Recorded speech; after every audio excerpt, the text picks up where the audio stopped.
રાજકોટના શાપર ધાડ કેસનો 8 દિવસમાં ભેદ ઉકેલ આવ્યો છે।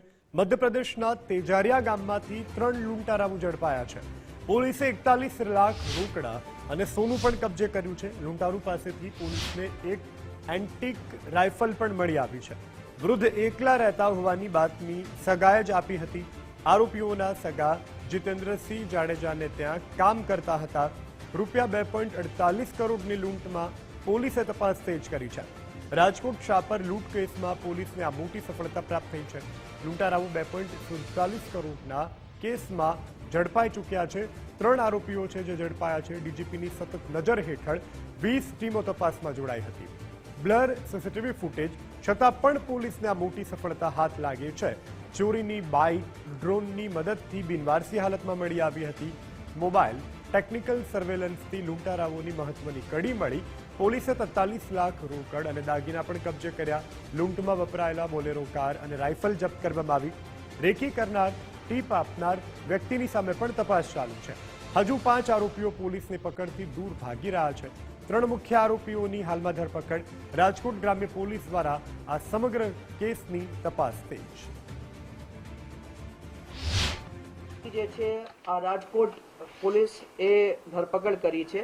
એ આરોપીનું નામ હું બતાવું છું। એ બનસિંગ ઉર્ફે બન્ના હેમરાજ સિંગાડ। એ જાંબુઆ મધ્યપ્રદેશનો છે। એ જાંબુઆ અગાઉ આરોપીના ગુનાહિત ઇતિહાસ છે। તેઓ જે છે જાંબુઆ અને અજમેરા પોલીસ સ્ટેશન ધાર જિલ્લામાં છે। ત્યાં જે છે આ ધાડ અને ધાડની કોશિશના ગુનાઓના આરોપી છે। જે શેતાન દિવાણભાઈ જે આપણે જે બીજા અટક થયેલા આરોપી છે એ ગરબાડા દાહોદના છે। એના ઉપર જે છે કુલ 7 જેટલા પ્રોહિબિશનના ગુના છે।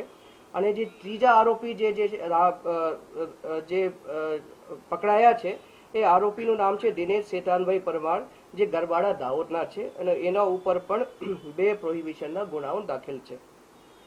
જે પકડવાના બાકી આરોપી છે એ કુલ 5 છે। જેમાં મુખ્ય જે આરોપી પકડવાના બાકી છે એનું નામ છે કમલસિંહ ઉર્ફે કમલસિંહ માવજીભાઈ સિંગાડા જે જાંબુઆ મધ્યપ્રદેશના છે।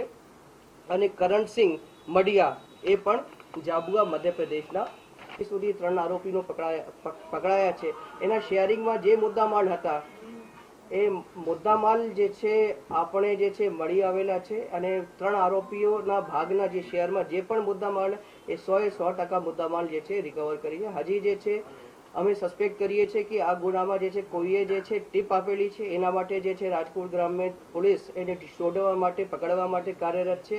અને જે અન્ય આરોપીઓ છે જે હાલ સુધી નથી પકડાયા એની પાસે હજી જે છે આ જે આરોપી ભોગ બનનારનું ગયેલું મુદ્દામાલ છે એના માટે પણ રાજકોટ ગ્રામ્ય પોલીસ જે છે ખૂબ તેજીથી આગળ વધી રહી છે। અને અમે જે છે ખૂબ જ વહેલી તકે જે છે આરોપીઓને પણ પકડી પાડીશું।